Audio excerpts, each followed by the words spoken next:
മയിലാട്ടം കണ്ട് താമസിച്ച് കാളകേറാ പൊന്മലയിൽ കാളകളി കണ്ട് താമസിച്ച്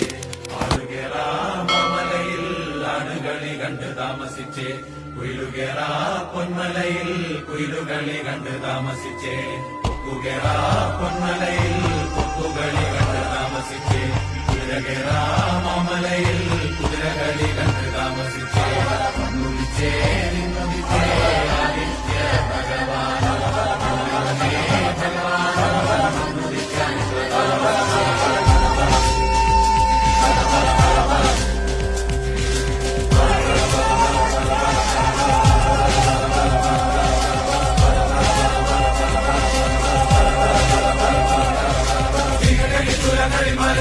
കഴിഞ്ഞ് കൊല്ലത്തിലും കുട്ടലിലും നെല്ലും കെട്ടിയെടുത്തും കൊണ്ടോരായിരം പുലക്കയും വീശി വരും കാരണം ഒരു പെരുമയും ഭൂമിയിലും പുലയോരെ കഥ പുലമകൾ സരസ്വതി